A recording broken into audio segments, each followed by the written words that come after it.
Euh, Dis-moi un peu, oui, on a parlé des cofacteurs. Est-ce que aussi au niveau des formes, des différentes formes, métaboliquement parlant, qu'est-ce qu'on y retrouve?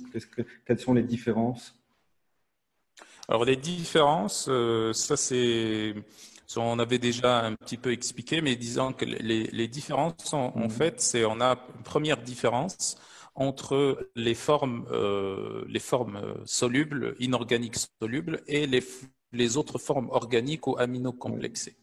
Donc ces formes solubles, elles sont solubles et elles vont avoir une action au niveau de l'intestin. Mhm. Aussi, autre information importante, il ne faut pas uniquement regarder au niveau de la biodisponibilité, parce que l'oxyde de magnésium est biodisponible, est très bien absorbé par les reins. Donc il ne faut pas regarder uniquement des études sur la biodisponibilité. Il faut voir aussi d'autres études qui parlent de l'implication métabolique de la forme qu'on a prise, etc. Donc les formes inorganiques en général sont inefficientes, Mhm. ne sont pas intéressantes pour être utilisées à l'intérieur, après absorption.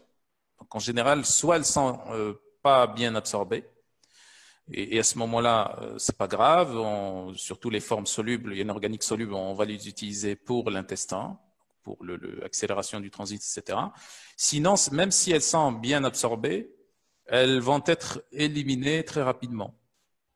Ensuite, donc ça c'est une première différence. Et ensuite, on a une deuxième différence, c'est entre les formes organiques et les formes aminocomplexées, notamment glycinate et bisglycinate. Mhm.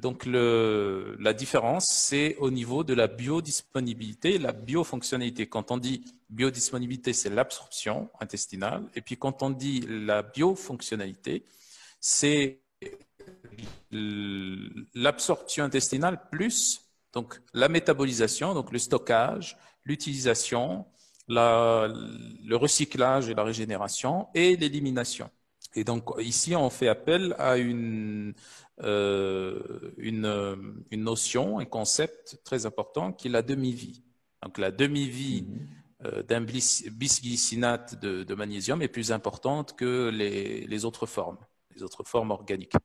Et encore, la demi-vie des formes organiques est encore plus importante que celle de l'oxyde de magnésium, par exemple, ou du sulfate de magnésium, ou autre, donc les formes inorganiques.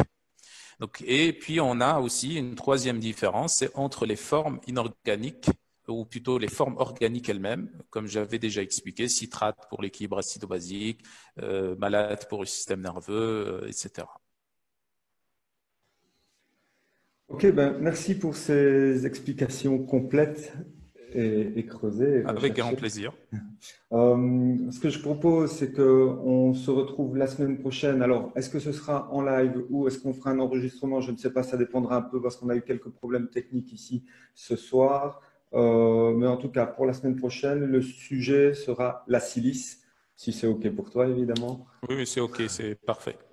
Donc, ben voilà, je vous donne rendez-vous de toute façon lundi prochain. On mettra une vidéo où on fera un live sur la silice avec les explications que tu pourras donner là-dessus.